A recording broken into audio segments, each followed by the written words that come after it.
Bienvenue dans le monde sous-marin. Je vous emmène aujourd'hui avec moi explorer ces environnements divers, souvent insoupçonnés. Il est difficile de s'imaginer la variété de paysages qui se cachent sous la surface, comme ici par exemple lors d'une plongée archéologique sur les épaves de la Seconde Guerre mondiale au large des côtes normandes. Avec ces eaux particulièrement capricieuses, où les forts courants, tempêtes et vagues rendent les recherches périlleuses, et qui ne sont accessibles seulement 50 minutes par jour lors de l'étale de marée, ce moment où la mer inverse sa course entre la marée haute et la marée basse. Le travail de recherche sous-marin est important dans beaucoup de domaines, comme par exemple en biologie, en écologie ou encore en archéologie afin de comprendre notre histoire. Il est important de constater la vitesse à laquelle la faune et la flore de ces écosystèmes pourtant très complexes et fragiles colonisent et se réapproprient le moindre pouce carré de tout matériau en provenance de la surface.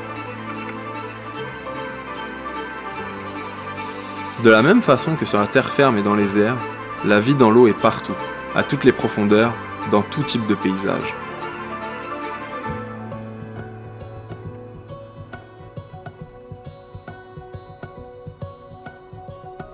Parfois caché dans la dense végétation, comme ce homard sur les rives de l'île d'Anticosti, parfois invisible, comme les carpes et autres poissons autour de l'île de Montréal dans l'épais tapis d'algues qui recouvre le fond du fleuve Saint-Laurent en été.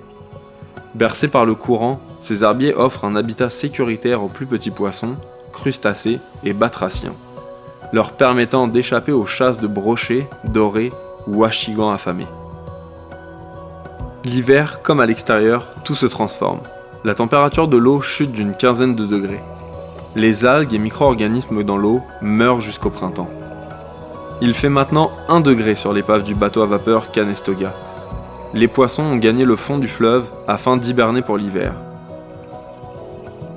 Seule la colonie invasive de moules zébrés venus d'Asie, en voyageant grâce aux navires de commerce, est visible aujourd'hui. Elle recouvre l'épave, et tout comme la structure métallique coupante, elle pourrait endommager ma combinaison si je m'y frotte de trop proche. C'est grâce au courant si le fleuve n'est pas encore recouvert de glace en ce milieu de mois de janvier. Difficile une fois sous l'eau de se rappeler qu'il fait presque moins 30 degrés Celsius à l'extérieur.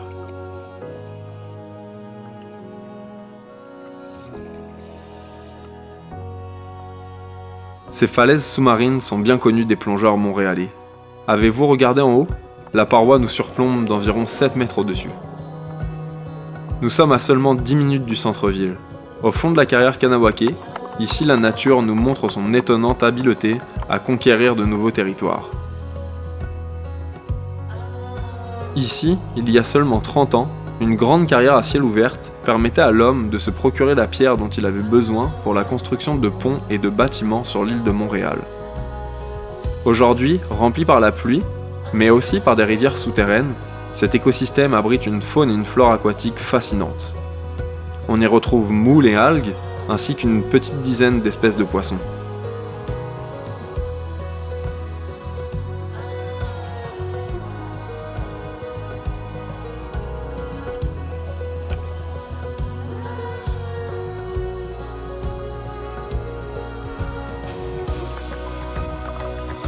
Il ne reste plus beaucoup d'air dans la bouteille. C'est maintenant l'heure de regagner la surface.